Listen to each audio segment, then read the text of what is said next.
जय श्री कृष्णा।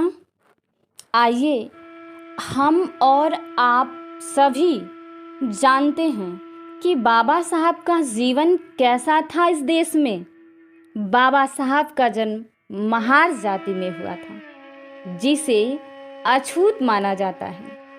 उनके साथ हुए जातिगत दुर्व्यवहार की अनगिनत कथाएं हैं, आपने भी सुनी होगी। लेकिन पहले मैं ये बता देना चाहती हूँ कि दलितों और वंचितों के साथ छुआछूत और भेदभाव कोई सनातन परंपरा नहीं है। हमने अनादिकाल से कभी जाति और जन्म के आधार पर किसी को छोटा या बड़ा नहीं माना। श्रीमद् भगवत गीता में भगवान श्री कृष्ण अर्जुन से कहते हैं, चातुर्वर्ण्यम मया सृष्टम गुण कर्म विभागशः। हे अर्जुन, मेरी ये सृष्टि 4 वर्णों में बटी हुई है और इस बंटवारे का आधार है गुण और कर्म, ना कि जन्म। जन्मना जायते शूद्रः संस्कारात् भवेत् द्विजः। जन्म से प्रत्येक मनुष्य शूद्र होता है, संस्कार से द्विज यानी ब्राह्मण, वेद के पठन पाठन से विप्र, और जो ब्रह्म को जानता है वो ब्राह्मण है।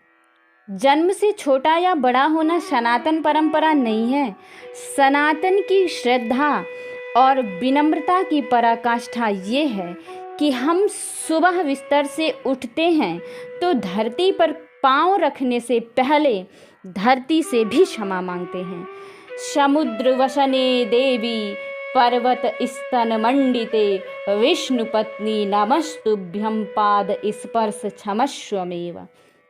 हे देवी धरती, तुमने समुद्र रूपी वस्त्र पहने हैं, पर्वत तुम्हारा आंचल है, तुम श्री हरि विष्णु की पत्नी हो, तुम्हें नमन है, अभिनंदन है, और हम तुम्हें अपने पैरों से स्पर्श कर रहे हैं, इसके लिए हमें क्षमा करना देवी। जीव तो क्या, निर्जीव के लिए भी आदर रखने वाली सनातन संस्कृति है। किसी मनुष्य को छोटा या दलित कैसे बना सकती है भला? इतिहास भूल गए हो आप। इतिहास के पन्ने पलटकर देखिए तो पता चलेगा कि हमारे स्वर्णिम अतीत पर कुछ आताताइयों ने, अपने ही भाइयों ने जातिवाद का प्रहार किया और ये अफवाह फैला दिया कि हम तो शुरू से ऐसे ही थे। मैं आधिकारिक रूप से ये कहना चाहती हूँ कि जो ऊंच नीच में विश्वास रखता है, जाति को भेदभाव का आधार मानता है, वो सनातन मूल्यों से अपरिचित है और भारतवर्ष की गौरवशाली वैदिक परंपरा को न तो जानता है, न पहचानता है, न उसका आदर ही करता है। दुर्भाग्य से बाबा साहब जी का जन्म उसी कालखंड में हुआ जिस समय भारत देश गुलाम था। एक तो विदेशियों की गुलामी, दूसरे अपने लोग भी गुलाम बना कर रखे। समाज की व्यवस्था में ऐसा विष घुला हुआ था कि बाबा साहब को जाति का छोटा माना जाता था और स्कूल में उन्हें बाकी विद्यार्थियों के साथ बैठने की अनुमति नहीं थी। वो कक्षा से बाहर पढ़ते थे, स्कूल में पानी पीने का घड़ा भी नहीं छू सकते थे। प्यास लगने पर बाबा साहब को तब तक इंतज़ार करना पड़ता था जब तक कोई चपरासी आकर पानी ना पिला दे।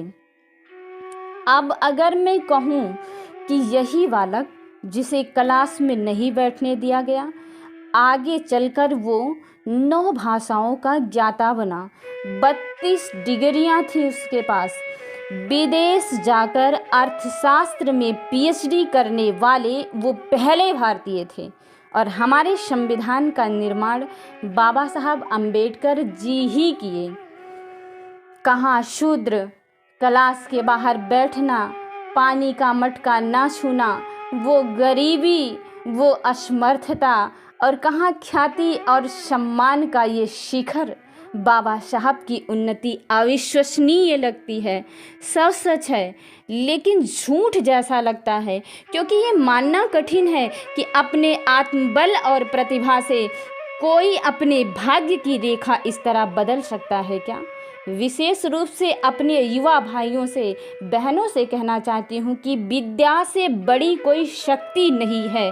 आप किसी ढोंगी, किसी अंधविश्वास, किसी पाखंड को फैलाने वाले व्यक्ति के पास कभी मत जाइए। युवाओं के लिए मैं ये विशेष रूप से सूचना दे रही हूँ। विद्या ग्रहण करने की प्यास इतनी ज़्यादा थी अंबेडकर जी को कि उस प्यास ने एक निर्धन दलित बच्चे को भारत जैसे महान राष्ट्र का संविधान निर्माता बना दिया। 14 से 18 घंटे तक बाबा साहब रोज पढ़ा करते थे। और ये स्कूल कॉलेज की बात नहीं कर रही हूँ मैं, आगे सफल होने के बाद भी उन्होंने पढ़ना कम नहीं किया।